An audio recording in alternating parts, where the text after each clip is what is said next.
God sent me a message and it has quite literally changed my entire life and given me a lot of the things that I've been praying for a very, very long time. And I've been wanting to make this video for a while, but I've really just been struggling on how to start it, how to structure it, and even in this video, we're probably going to butcher it, so you're going to have to bear with me. Now, the reason why I wanted to do this video was to show you and basically like break down and give you an insight into God's timing. That's what I'm trying to do, right? The reason why I needed to go into God's timing was because for me it's completely dismantled my idea of what time is. If we think about how we grow up, how we operate in this modern day world, if we think of time, we think of hours on the clock. For example, I'm filming this video now, it's 9 o'clock in the evening. I'm going to wake up in the morning at XYZ time. I go to work at XYZ time. Everything is on a very linear path. It is either at this time, at that time, on that day, on that day. And to do things, it can take a year. A year is a long period of time. To do something great, it could take 10 years, and that is also a long time. But yet, what I found, especially since being and strengthening on my journey as a Christian, and also now into Orthodox Christianity, is that my concept of time has been completely dismantled in the most beautiful way possible, in the sense that things aren't taking months or weeks or years anymore. It's happening instantaneously. It's happening there and then. Sometimes not, I don't mean like a bank or like a transactional thing where I ask for something, God's like a genie. It absolutely does not work that way. But what I'm finding is that these big spiritual shifts, these big lifestyle shifts are happening so quick that it simply cannot be explained by certainly not my actions. I am not responsible for them whatsoever. Despite me putting in the work, it does not come from me, these things. And also for the fact that it's not happening in, it's not taking months to do. It's just happening, and I'm just having this wave of realization. So the thing I want to focus on today is business. And a lot of Christian channels that I talk about and a lot of things that I see even on this channel, we haven't really gone into the lifestyle aspects of things. I feel like you guys don't really know much about me, so let's go a little bit into that for this video. So I've always run businesses, right? So I've had a personal training business where I was a personal trainer, then online coaching, then graphic design, and where we're in now is this realm of consulting, in the sense of I work with businesses where I will teach them how to grow online. I will teach them how to increase their revenue through social media. That's the very typical elevator pitch of it, right? But you see, I was in a big period of struggle, and this actually goes back to my very first time going into a church, where I was just exiting my coaching business and I was setting up with design, consulting, systems, and I didn't have a clue what I was doing. Not that I was underqualified or anything like that, but it was just completely new. And that was really then when I started to reach out my hand. I was like, I need help and I don't know what to do. And that was really where that first pull into church happened. And there we have one of my first spiritual encounters, where the priest at the time was given a sermon on the story of when Jesus was out at sea with his disciples. Jesus was asleep. This massive storm waved over them. It was monstrous. It was scary. The disciples were fearing for their life, and they was praying and they was begging Jesus to wake up, and he woke up and he instantly rebuked the storm. And in an instant, the storm just calmed over. And the message that I got from that story was that you need to reach out to Christ, and it is Christ that will be able to calm those waters, calm the storm that's going on in your life, and most importantly, for where I was at that point, that you aren't alone. So that was monumental. That again happened in seconds. That was a matter of sentences, and that was years worth of struggle, years worth of trauma, especially with what I was going through at the time. And that was the turning point for when I realized, right, okay, I'm not actually in this alone, and there is something else. There is something else that is driving the ship, if that makes sense. There's somebody else that is calling the shots, and that was where the journey with Christ began. And that has really just continued to transform. That's continued to grow and progress. And I've still continued to battle with this idea of niche and what do I do and how do I bring value to this game. And, am I underqualified? Am I too young for this? Are people going, am I going to fail? Are people like, I had all of these different things going on in my mind. And a lot of that is distraction from the enemy. A lot of that is my old self. Completely different video that we need to go into. But in this period of stillness, and this is where we get into the real thing, this is only recent. So I keep a journal, and I have lots and lots of journals. It is something that I have done consistently now for the best part of 2 years. I've got about 5 of these all filled up. And the reason why I journal is because we hold a lot of thoughts in our mind. We do a lot of thinking. I think that there can be good things to that, and I think there can be bad things to that. And what I found from a business was that I need to keep my headspace right. I need to, and this was even before faith, right? I always knew that what happened up here had to be kept in check. And if I've got all of these unfinished thoughts and neurological loops that are constantly open, it's going to create stress. I'm never going to be able to sleep. I'm not going to be able to make the right decisions, and doing simple things is going to seem very, very hard. Journaling for me was a way to get whatever it is that was going on in my head out and onto paper. And it wasn't always bad things, it wasn't always like, whatever's going on and doubts and what I'm scared of or anything like that. More often than not, it was ideas, it was how I wanted the day to go, it was all sorts. Of course, now my journal has changed. My journaling is more a form of like written prayer, so it's giving thanks, it's sort of understanding where I had my shortfalls yesterday or where I feel like I'm lacking spiritually and in alignment with God. And also, of course, business. So it's got to-do lists, it's got study notes from Orthodox classes, it's got absolutely everything. And I had this moment of stillness. And I'm going to show you that. You'll notice that in this book, you can just see it. There's some little tabs. And these tabs, I don't over-tab this, but these tabs share very significant moments in my life and what has actually happened. And so this first one here, you've got this red tab that I'm going to open up and show you. This is dated Monday, 27th October. I'm not going to read you out the full thing, but what happened here was I just finished, it was around 4 or 5 o'clock. In fact, it might have been a little bit more in the evening. It was about 6, 7 o'clock. It was about 6, 7 o'clock. And I was just sat at my desk. It wasn't this setup, it was a different desk. And I was just sat and I was still. I think I was resting. I honestly just wasn't doing anything. I was just completely still. And all of a sudden I had this wave of realization, this wave of crystal clear understanding of what it is that I was meant to do. Now, I'm a very, very ambitious person, and I don't mean to say that in like a look how high and mighty I am. In fact, it's actually a bad thing, because what that meant in business was that I constantly got shiny object syndrome. So I was always looking for the next idea, because I was so unsure of what it is that I was doing. I knew that I had skill sets, I just didn't know how to monetize and scale that and turn that into a buildable business, right? But because I'm so ambitious and things weren't happening there and then, I was like, well, it must be something else. It has to be the business model. I need to do something else. And that was it. And I just kept jumping ship. You've got to understand my skill sets are design, consulting, websites, anything with a Wi-Fi connection, I will help you grow. And yet, because my ambition was making me impatient, this is the downside of it, it had me looking into things like Forex trading and drop shipping and like things within Facebook and selling things. Like this is where it was trying to take me. It was pulling me from pillar to post, and it just ended up creating more uncertainty. And so the message that I got in this moment of stillness, and bearing in mind this absolutely came from God, was that I had to build a company. Not just a business, not operating like a freelancer, not waiting for the next job to come in or waiting for the next client, but build a company. A company that is rooted, that is established, and it has to contain all of my ambition. So then I created these subsidiaries of my business at the time, which meant that no matter how many ideas I got, no matter which vision I went in, I would still be under this umbrella of a company. And this came to me within just a millisecond of realization. I was like, whoa, so that's what I need to do.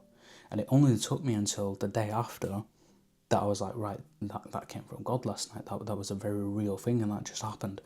Again, this was in minutes. Like, I'd been searching for this since February time. I'd been looking for this for what felt like years. I was conscious. When I was coaching, right, I knew that, right, I coach people, I give them a training program, I teach them how to get in shape, and that's it. But the breaks came from that when I realised I couldn't really scale that, and I wasn't really too passionate about it. And yet when I stepped away from that, I had all of this uncertainty. I didn't know what I was doing, didn't know what the next step was. So it was it felt like I'd been in this position for forever. Whereas now, I had this moment of realisation in a matter of seconds. So a matter of seconds compared to years worth of whatever it is, of uncertainty, not knowing, fear, what's that word where you feel imposter syndrome, that's the one. All of this was just gone within seconds. So yet again, my construct of time is completely dismantled. It's shattered. All of this was just gone in minutes. And what I'd come to understand was that whilst, yes, this came to me in a moment of stillness, it was weeks and months of what I describe as obedience. There's a section, there we go, John 16:12. I have many things yet to say unto you, but you cannot hear them now. that was a very significant moment in my journey. I remember the day when I read that in the Bible. It was a morning just before I was going to the office. Very significant. If I was given this message from God at any given time, I wouldn't have heard it. I would have thrown it away. I wouldn't have appreciated it, and I would have just thrown it down the drain. Not in the sense that I am a destructive person and I'm by no means lazy. I've just told you I'm an ambitious person, but I just wouldn't have been on the same frequency as it, and I wouldn't have understood the significance of it. And so John 16:12 teaches me that through obedience and through showing up, even on the days when you are praying, it's not necessarily being heard in the ways that you think it will, there will come a time when those things will be made clear to you, and in that day you will know it. So John 16:12 and the Monday the 27th of October were very significant days for me. So then we come on to the next bit. You've got my end of the deal, and this is my own. Don't take this for anything else. Just if you agree with it, agree with it. If you don't. But my relationship with God, I like to see it as He's done so much for me. He loved the world so much that He gave His only Son. And I live a lot of my life thinking, what can I do to be enough? What can I do to repay that deal, right? So it's like we've made a handshake. He's given so much for me, and it's like, right now I've got to do my end of the deal. And so there's a lot of that is, right, I've got to do this, and I've got to show up and do this. So if God has given me this vision, it is only right that I now actually act on it. Because imagine what kind of a Christian, what kind of a man would I be if I've gone on, had this message, studied the Bible, and I do nothing about it? Because then faith without works is dead, right? And we know that through Scripture, the Bible is a big advocate for hard work and labour and doing the right thing. You know, look at characters like Job. I look at characters like Solomon from Proverbs. All these different key characters that were very, very hard workers. So this was now my chance to step up. I had to hold up my end of the deal. So I didn't ruminate on this for months. If we go to the next tab, which is, so we had that one, then Tuesday 18th of November. So we've got from the 27th of October to the 18th of November. That is the time period that I waited to go full time with this and go all in on this. Most people get a business idea. They either, one, don't action it straight away. Two, take months to procrastinate on the idea and then they end up not doing it to begin with. Or they'll just take years and let it become a has-been. Especially with the age that I'm at, a lot of guys talk a big game. And in 10, 20 years from now, we're going to see who was about that. Because a lot of people can talk a big game. Neurologically, would it be neurologically?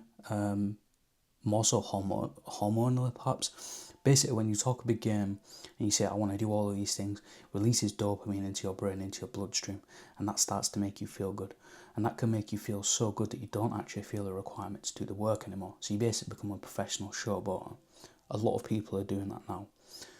And so if God's given me this message, it feels amazing to tell people, it feels amazing to do this video, but the real work is going to come from, am I showing up and am I actually going to hold up my end of the deal? 27th of October to 18th of November, I probably look back and would have liked to have done that faster, maybe perhaps on the day, but it's took me from those periods of time to like, message received, now let's get to work, now let's go all in.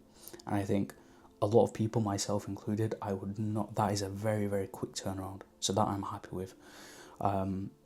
And then what we do, and this is the blessing side of it now. So we've got Tuesday the 18th of November, right through to, this is the same month, Friday 28th of November, same month, still 2025, still literally last month if you're watching this video now. And this was when so what did I do? I signed my highest ticket client to date. So that was a consulting package for, I'm not going to disclose the amount because in a couple of months it'll probably be higher, whatever. But I signed my highest ticket client, and this was a client where I sent over the Stripe link, came back within minutes. Not an issue, no objections, no nothing, just completely smooth. That again made me question my idea of pricing, and in the realm of business, just pricing and sales.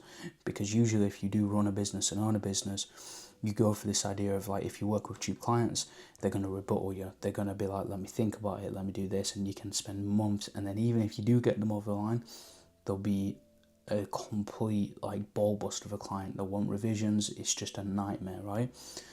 This client signed them, Stripe link came back in minutes. They've been a dream to work with. It completely made me like re-understand everything. So again, we're going back to that message of everything I thought I knew has now been completely dismantled, and I'm having to rebuild it back up again, which is kind of a scary thing, but it's the most exciting because I feel like I'm rebuilding it, but in the best way possible. Things don't have to take forever. There are people out there that are willing to pay you a lot of money if you do have the right skill sets and you are willing to put in the work. And this, again, all came from God. So, we talk about God-given things and these things that can happen in your life, but these are the things that I do quite literally pray for. I pray for a successful business. I pray for these things to go well and that I can create a life where I do have the freedom and I am able to look after these people around me, and eventually what I want to do is become a bigger part of the church and start to influence that as well. All of these things are happening now, and they're not happening in months or years, and I'm not having to save for it, and I'm not having to get on some sort of ladder and earn my stripes. This stuff is happening in weeks. This stuff is happening in seconds. And then here I am doing, journal entries today, and so then if these things have happened, like this is proof. Like, I'm not going to spend my time writing all of, like, this is an A5 book. I'm not going to spend my time writing this stuff just for the sake of it. So this is legitimately real stuff. This is stuff that I can say I have been given a message, I've acted on it, and I have seen the rewards. And this is happening a matter of moments, of weeks. Forget about all of this stuff about it taking time. Very, very short periods of time. So now the question is what could be possible in a couple of weeks from now? What could be possible after this video? You could be watching this and you could have resonated with this and think, anything could literally happen. But none of it's going to happen if you don't open yourself up and you don't start to allow these messages to come in. A lot of my blockage was coming in from getting stuck up in the fastness of the real world. I was chasing these things too much. I was focused on earthly pleasures. So I've just been reading a book. It's called It's literally called The Orthodox Church. I've been learning about monasticism, which is essentially a Christian lifestyle where you renounce all worldly pleasures. So forget about the fast cars and the money. You basically just focus on following Christ. And there's aspects of that. Perhaps maybe that'll be another chapter for me in a later period of time. But there's a very, very good esoteric and spiritual message we can take from monasticism, in the sense that when you chase these things, they're going to run away from you. But when you let go of them, when you let go and you let God, in the most literal sense, I mean those words, don't reinterpret that. Let go of what it is that you're trying to chase and just let God do whatever it is, the things will happen. Because to want something and to need something is to indicate that you're in a sense of lack of it. And you can only have what you already have. So by letting go and letting God, you think, I don't need those things anymore because I've already got God, so I'm just going to let God do it. And if God is willing, he will give it to you. And then all of a sudden you wake up like me one time. These are still small things, but they're still very mighty blessings nonetheless. I've just woke up and these things have just happened because I haven't been chasing. I've just been showing up, being obedient and doing the right thing. So learn from this is literal proof in this book. Do with that what you will, and I'll see you for the next video.